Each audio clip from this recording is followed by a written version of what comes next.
Welcome to Hot Off the Press, the show about new releases and the authors that bring them to you. Today, we'll be talking to Jason Graves with Prospective Press about an anthology that he's putting out, and of course, several of the authors that are included in this anthology. So let's first go around the room and introduce yourself. Let us know a little bit about yourself. And I'll go ahead and start with you, Jason. All right. Yeah, I'm Jason Graves, and I'm an author. And about 6 years ago, I jumped off the cliff and started a press of my own, and has managed to survive these last several years, including the plague. And so one of the things that we do is we put out several anthologies, try to put out at least 1 to 2 every year. And one of our ongoing series is called Off the Beaten Path, which is actually the very first book that the press ever put out was Off the Beaten Path 1. Ta-da! Which started out essentially starting this whole theme of having 8 stories by 8 authors for $8. And these were all paranormal stories, including one from me. I do have to give a caveat. This is actually 7 authors in this book because one of the authors wrote 2 stories, but we're not going to get too bunched up about that. These are, as I said, these are all paranormal. The next year we came out with Off the Beaten Path 2, which I did not have a story in, fortunately. I do want to say that both of these anthologies are going away rather soon, so if you want one of these, you best buy it quickly because they're going out of publication. And then for the next edition, which came out in 2018, we decided to make it more thematic, which we did with Off the Beaten Path 3 was a book of ghost stories. And then for Off the Beaten Path 4, which we're talking about today, we went with the theme of gothic horror. Now, this could be like traditional gothic horror of abandoned old mansions out on the moors, or Southern Gothic. And we have both types of stories in this anthology. I do want to give one quick side plug here. If you like ghost stories, go grab this. It's Civil War Ghosts of South Carolina by Tally Johnson. It's also a new release. So I'm gonna shut up now. Well, I'm gonna say one more thing. This is probably the longest Off the Beaten Path that we've ever done. It has 64,000 words in it. And 2 novelette-length stories. So we're breaking new ground here. But I'm going to go ahead and shut up now and let the authors talk. All right. So next up, Meredith. Hi, my name is Meredith. I write under Miranda Alena, and I write speculative fiction, fantasy, sci-fi, horror, kind of whatever. I don't really color in the lines very well. And I work for Jason, and I also have been published by Jason. I was in Off the Beaten Path 2. And my story in Off the Beaten Path 4 is a Southern Gothic and post-Civil War about a little girl who lives on a farm and finds out that the creatures on the farm are maybe not quite what she thought they were. And, spooks galore. Yeah, they're called chickens, and other things, but they're decidedly not chickens or cows. All right, perfect. Casimir. My name is Casimir Motylinski. I think my story is still under Candle in the book, which is fine. I am an author living in Florida right now, and I am a transgender man, so my pronouns are he and him. So my story is called The Diocese of the Dog, and it is a more traditionally sort of gothic horror with a splash of dark fantasy, I think, about a stranger. It's told from the perspective of a nameless, well, no, he does have a name, of a strange, mysterious figure who is luring children to an uncertain fate in a city that has been devastated by a plague, funnily enough. All right. Jessica. I'm Jessica Nettles. I write fiction, of course. I have a novel coming out towards the end of the summer. I have a date, but I can't share it yet. With Falstaff Books. I'm very excited. Name of the book is Children of Menlo Park, but we'll talk about that another time. The story that I wrote for the anthology is set in a small Alabama town, and death ain't treated the way it used to be. And it's just really sad and really kind of scary and twisted. And I'm really proud of it. All right. Luke. Hi, everyone. My name is Luke Palmer. I'm from New Jersey, and I live in North Carolina currently. I'm a fiction writer. I like all things horror, fantasy, sci-fi. And my story is pretty cut and dry gothic horror. It's got cathedrals and lots of death and lots of figures in the night. And yeah, it's pretty literal gothic horror, and we'll get into that later. But yeah, it's called The Cathar's Kiss, and I'm very excited to have it as my debut. All right. Perfect. Jim.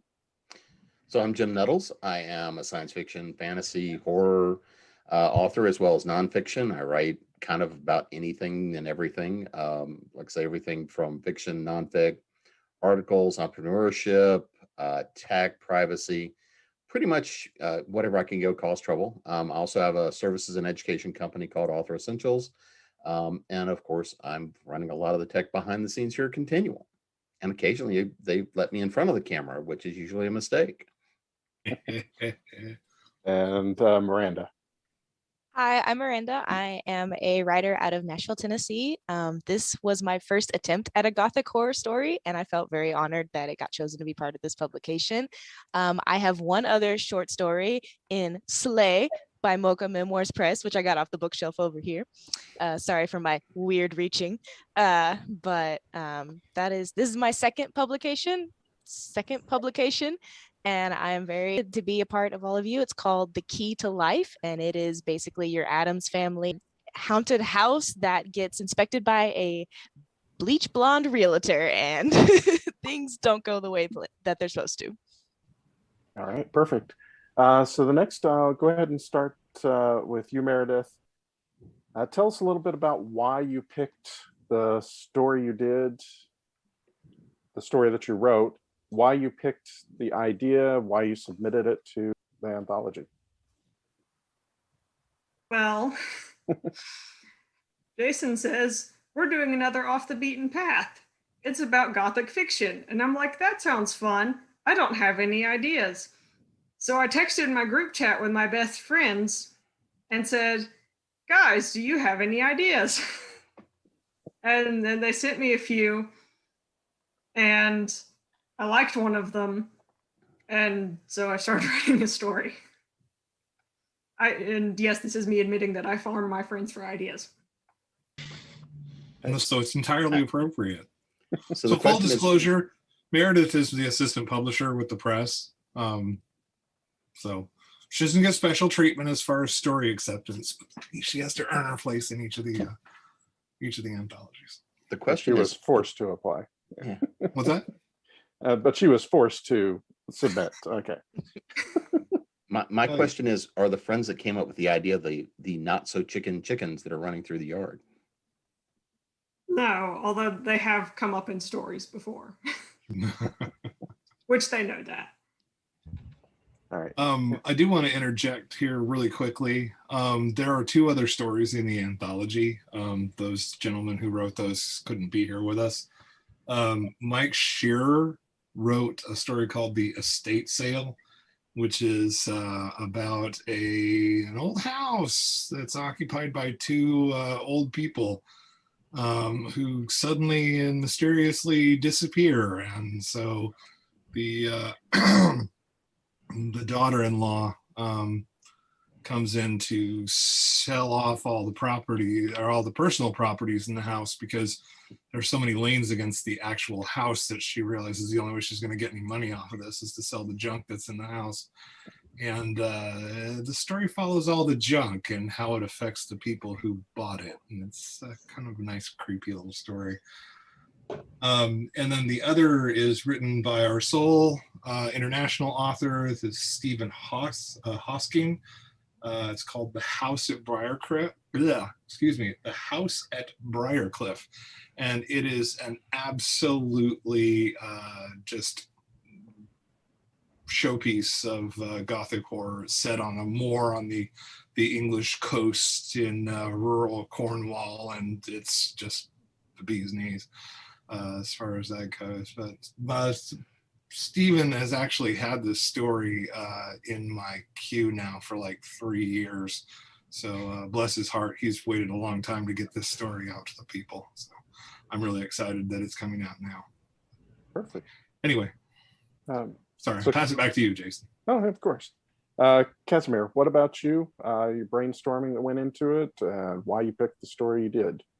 Well, I'm a big fan of Gothic horror. I've always, I used to gravitate towards writing fantasy back when I was like a teenager or a young adult. I'm still a young adult. I don't know why I said that. But I have been drifting more and more towards horror the past few years, found out that it's something that I really enjoy writing. And Gothic horror in particular speaks to me as far as the inspiration, the ideas behind this particular story. I have a fascination with dogs, omens, harbingers of death. I think those things, are just fascinating really aesthetically. And again, it has cathedrals and very, classically Gothic elements. And it's just sort of a cocktail of things that I like, find scary, find interesting. Perfect. Jessica. So the name of my story is called The Undead Have No Dignity. And the originating idea actually came several years ago because of a bet that I had with another author on Twitter. And this was years ago. He bet I couldn't write a story with that title. And I did. The story's evolved over the years. It's gotten progressively a little stranger. I like Southern Gothic. I feel my roots there, but I also love classic Gothic. Also, in all fairness, this is not the first story that I submitted to this anthology. I submitted another one, and we had a bit of a discussion, and I was like, well, I'll just send this one instead. And Jason was very cool about it. I was very appreciative. Because I think I was a little harsh at first when I responded to him. And I feel bad about that, by the way. Sorry. But I've kind of always loved Southern Gothic, and I've always loved Southern horror. The South is a very horrifying place to live. It really is. And there's also a lot to be said about tradition. And I think this story kind of addresses some of the traditions that we follow in the South as far as death, and kind of plays around with it a little bit, which is always my goal. If I'm going to write about something like that, I want to twist it around a little bit and show the different side. Yeah. All right. Luke, what about you? So the Cathar's Kiss started off as a prompt, oddly enough, in one of my writing classes. The prompt was just write a Gothic horror story. And I came out with like the general idea of the story, which is of a man going out and finding something in his backyard that's quite unusual. And I started that in December of 2019. And then from there on, it just kind of grew into its own beast. I went through a bunch of iterations. But so what went into it was these two books.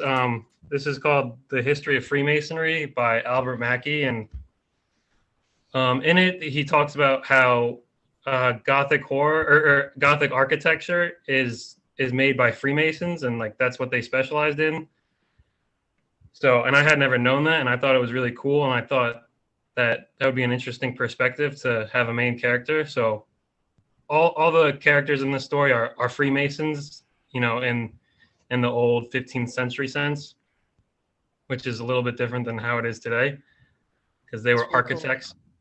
And the other one is the Grand Inquisitor's Manual, which is about the Inquisition, and that's where the Cathars part comes from. You know, Cathars were a Gnostic sect of Christianity, and they were pretty brutally murdered, and the church, you know, committed this really horrifying genocide, and you know, my story takes place after that.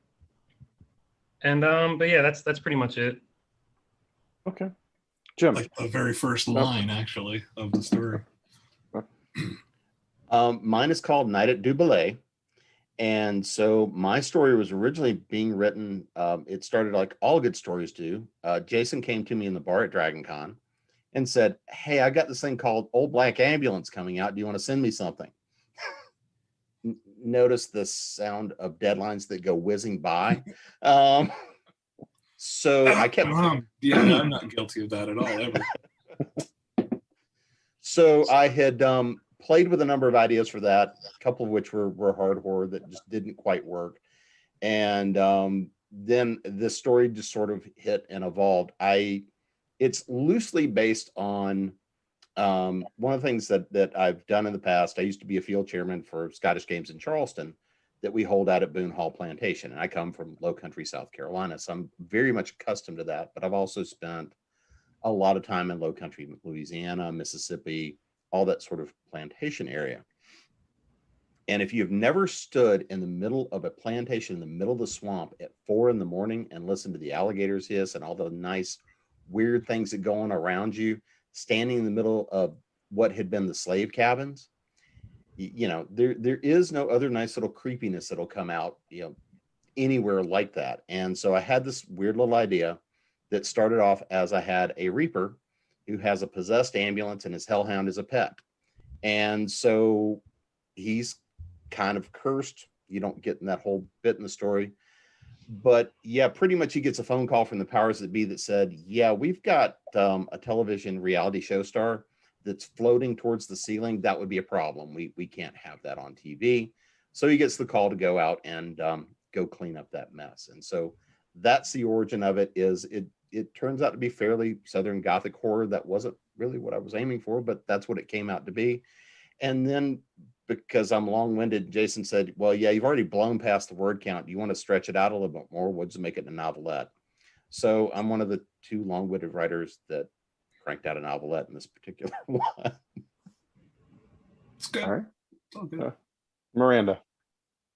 Can you remind me what the question was? Your brainstorming that went into picking the right, story you right. did and a little bit about it. Yeah, my squirrel brain got so into listening to everybody's stories, I forgot what we were talking about. So my story, The Key to Life, I grew up writing horror and fantasy, and I had never actually done a Gothic horror before. And my love for the Addams Family, and with their recent movie that came out, I was like, I really want to write something that's really horrific and really funny at the same time. And so I attempted that, and while it's probably one of the shorter stories that's in the book, I had a lot of fun writing it. But you have Esmeralda Carlyle of her haunted estate is being questioned by this realtor that claims to be the heir to the estate. And Esmeralda's like, well, I'm still here, so you have no claim or power here. And she basically ignores her entirely and goes throughout the house stating her claim over and over and assessing the house as she's a realtor. And there are many threats passed back and forth between the 2 women, and things quickly spiral out of control. So inspiration, I guess, was I was thinking of, gosh, I'm blanking on her name now from the Addams Family. Morticia. Morticia, thank you. I'm like, I can see her. I can remember I can remember the kids' names, but not Morticia. But she was kind of my inspiration for Esmeralda. So Yep. Yeah, it's really funny that you should say wanting to write something that's scary but also funny at the same time, because I'm firmly of the belief that horror and comedy are basically the same genre, just flipped. yes. On different sides of the same coin. I believe that too.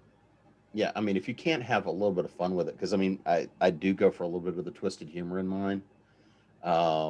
If you're not, you've got to break the tension a little bit to let it ratchet up to the next level. But Well, I mean, and horror is really it's just comedy from a different perspective. Mm-hmm. You know, the funniest situations that you see on sitcoms or read about, you know, in funny books, if you look at it with a slightly different angle, it becomes absolutely horrifying usually. Yeah. Yeah. And my favorite character in my story, he or she is named Marmalade, and they were my favorite character to write. So What a jam. Yes. Sorry, I had to throw that in there. I know. It cracked me up when I read it. Absolutely cracked me up. Yep. So I really hope you guys get a good kick out of it, as I did as I was writing it. I'm very proud of my little story. So All right, perfect. Now, Jason, with you, it's slightly different, the question, because of course, you didn't have to submit for it. You said you've had stories in the other iterations, but did you have one in this one or no? No. Okay. I try not to put myself in the anthologies terribly much. So what you said, the Off the Beaten Path, the first one is the first one you guys ended up doing. What was your inspiration for doing that? Picking at that point paranormal and then ratcheting it down, in this case, to the gothic. Yeah. Well, so before I ever even started the press, I was hanging out on Twitter, meeting other writers, and I had this short story that I had written probably 20 years ago. And I wanted to publish it, but I didn't want to do like a 99-cent Kindle thing. So I thought, well, let me just tap a vein and see if I get any results. So I contacted several of my friends via Twitter and said, are you guys interested in doing an anthology? I can't pay anybody for this. It would just be for fun and exposure, and I'll give you free copies of the book when it comes out. And 6 people said yes, absolutely.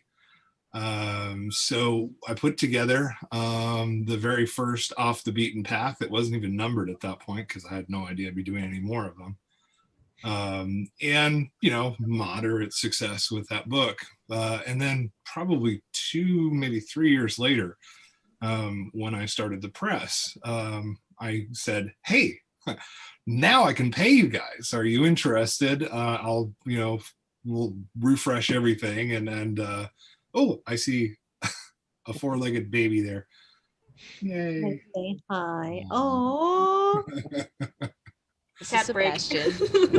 Cat break, yeah. Anyway, we'll freshen everything up, put a new cover on it, and it actually literally became the very first book that Prospective Press ever published. And like I said, that was it'll be 6 years ago in August.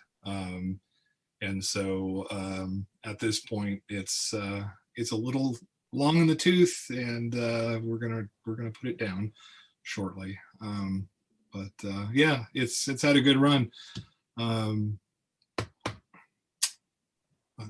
what took you in the direction of gothic for the most recent one?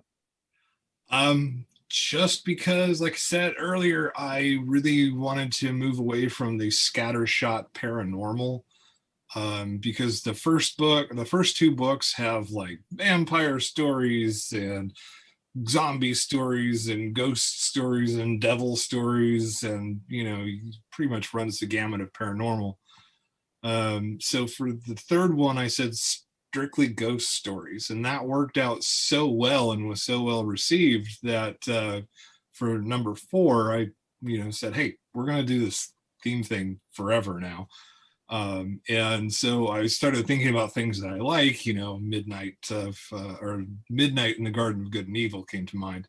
And so I was like, okay, let's do some Gothic, including Southern Gothic. And as I mentioned earlier, Stephen's story, he had sent it to me for a completely unrelated project. And that it didn't end up working for that one. But I said, hey, I have this other series that, so he was agreeable in letting me hold on to it and not putting it in other markets. And so that's partially what informed choosing Gothic horror as the theme for number 4. That and my love of Southern Gothic. So, all right, perfect. So my next question, Casimir, is what surprised you the most about this story? Like when writing it, or Either during its sort of evolution? Either the evolution, writing it, something that popped up in the story you weren't expecting, something you learned while writing it. I think one thing that always surprises me when I'm writing really anything, because I'm working on several ongoing projects, and I have a few short stories under my belt, is that it takes on a life of its own at a certain point.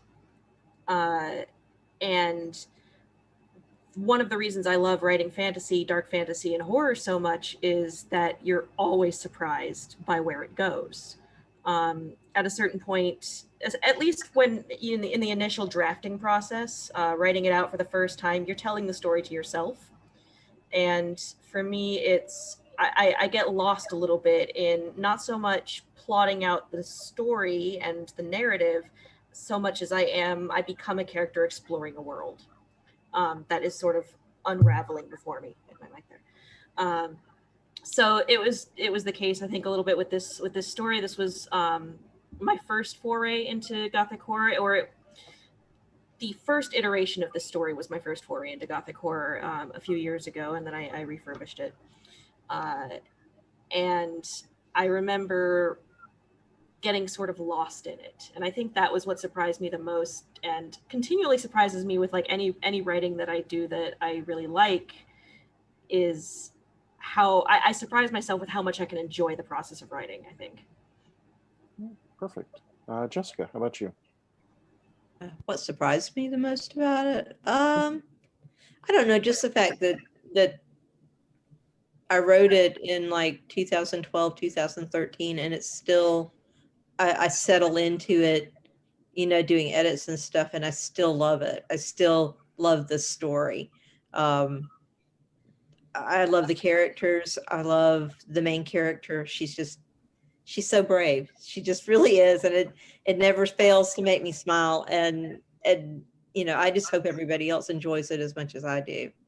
I really do love this story. And that you don't think about stories that are this old, for instance, still hitting you in the right places, but it just does every time I read it. And every time I do a little bit more to it, it's like, yeah, this is awesome. All right, Luke. So I'm gonna echo what Casimir said. Yeah, like this is my first thing, and it's like it just kind of caught on. That's what surprised me the most. Is like, I like write a lot of stories, but this one just really caught on and like took on a life of its own. And I remember one of my friends like said that like writing stories is like it's like an algorithm machine where it's just like you're picking up bits and pieces and like sorting them in order. And I thought that was a really good analogy because that's exactly how this felt like. It was like just taking all these different strands and finding the best place to put them. And then just going over and editing it was really fun. That was probably the most fun I had, was editing it, because that's when I put in all like the cool special details. And yeah, so it was just interesting to see how it takes on a life of its own. All right, perfect. And Jim. yay, plug for editors. Oh, yeah. Editing. Okay. Editing, what's that? Well, that's one of my favorite things about is sometimes you can just tell when a story is in there, and you have to just chip away at it until it comes out. And that's the editing process, but also like I love feeling around like the story idea and being like, oh, there's something here. Let me see if I can get it out. Mhm. Like sculpting. Statues inside the marble, they just have to release it. Exactly. Yeah, I wish it could happen for most of them, but it only happens for this one. I'm hoping it happens again soon. Oh well. It You're will. young. It will. You have time. All right, Jim, how about you?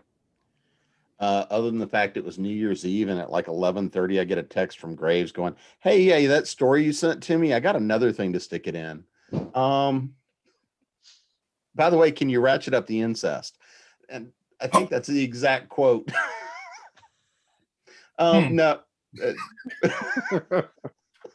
don't remember saying that specifically. New Year's Eve, yeah.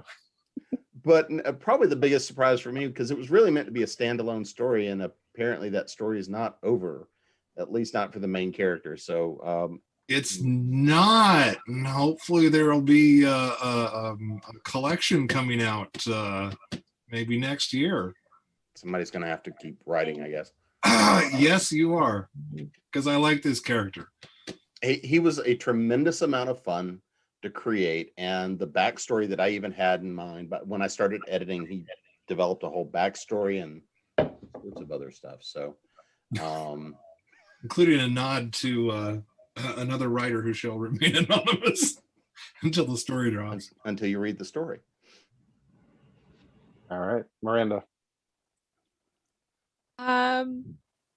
Definitely Marmalade was my biggest surprise in this story, but like the most welcome surprise. And I had so much fun with the fact that I was able to have a character remain pronounless, because I wanted it to be where the reader could put Marmalade's character in a sense of how they wanted Marmalade to be.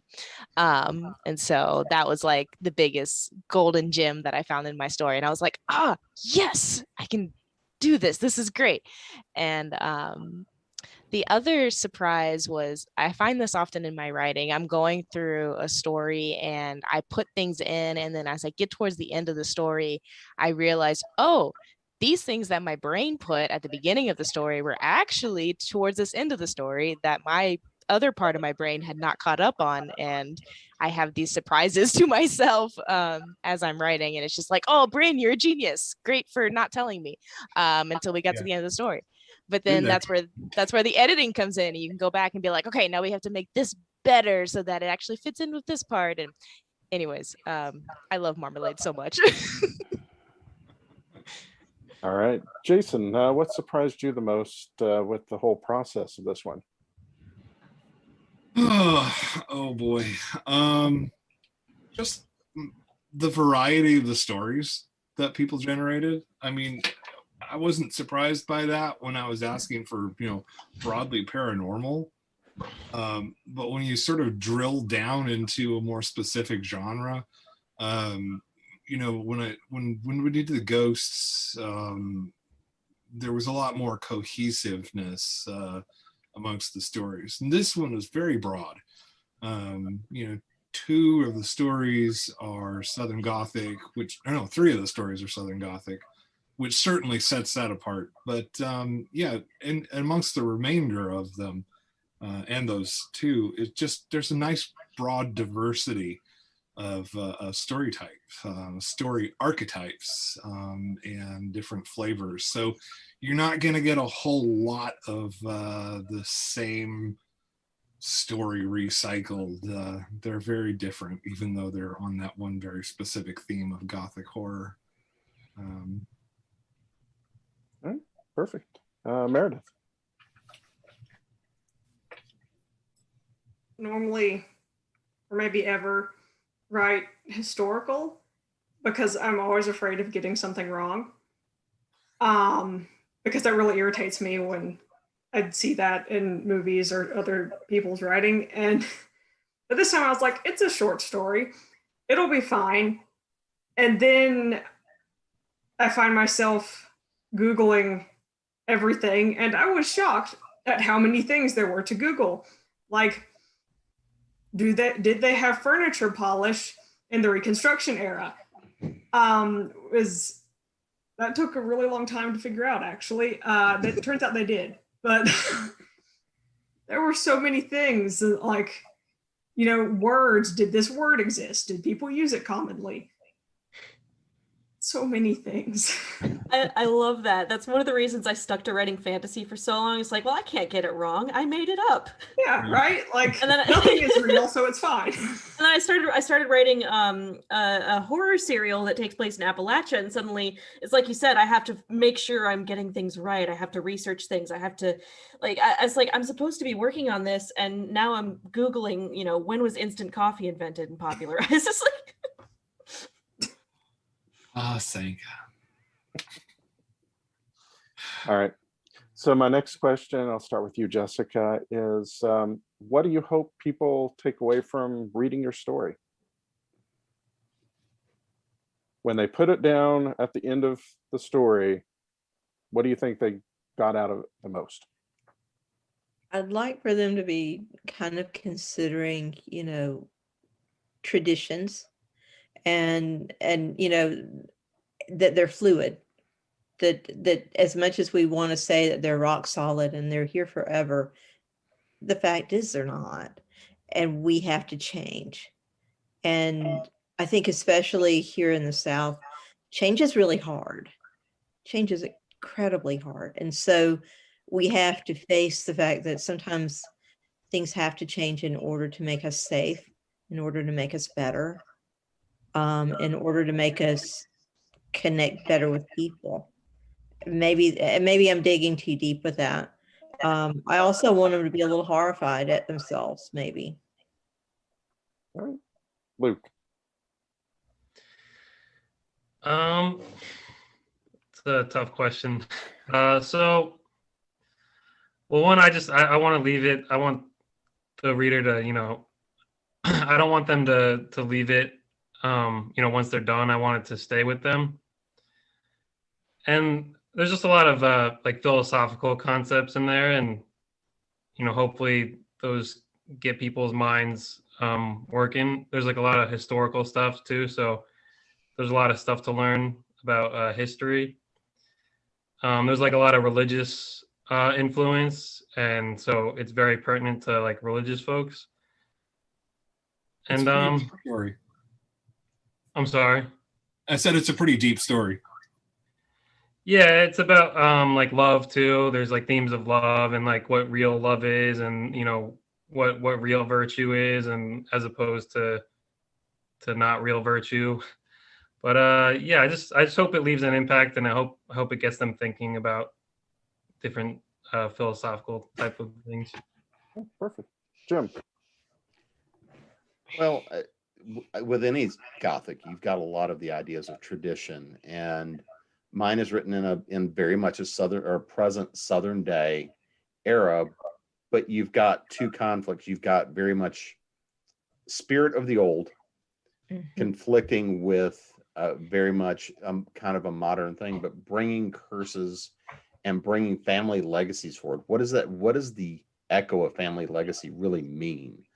And it was playing with a lot of those kinds of ideas. But it's one of those things also, I like the idea that maybe people will grow to learn my same hatred of reality TV, but that's a different story too. But all right, I broke Jason. I win. I hate reality TV too, so it certainly resonated with me. I feel like there's a conversation to be had there. But you got actually a couple copies, so you can read it soon. Then you'll chuckle as much as I did. But yeah, I'm from the Jersey Shore, so that's God help you. Reality TV really did a harsh one on me. But keep going, Jim. Oh wait, no, what's her name? Yeah, what's her name? Yeah. But there was really a lot of it is the idea of family history, family tradition, family legacies, and the cost of what some of those legacies are over time, and perception versus reality. And that's what a lot of the story is balancing what people see, what people perceive, what people believe, versus what the reality and kind of that nice dark underbelly that goes along with all Southern Gothic. Miranda. I hope people smile. I hope that people laugh. My grandma already laughed, so that right there is winning when she read it.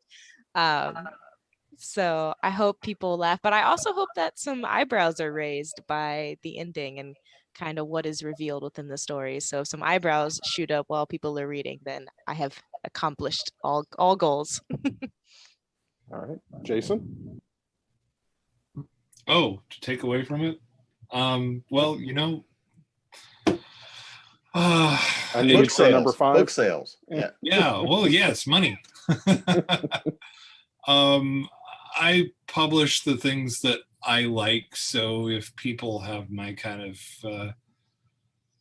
sense of fun and complexity in stories, then yeah, that's my goal, is to publish things that I think other people will enjoy reading. So, and yes, money's always good, and the authors get paid and the lights stay on, and All right, Meredith. come out.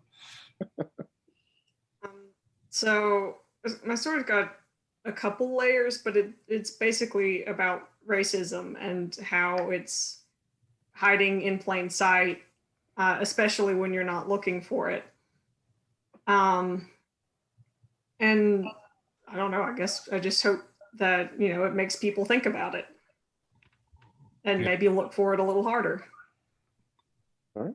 It's also a lot of family loyalty in your story too. There is, yeah. That's why I said there are a couple layers. And that was the one I started with.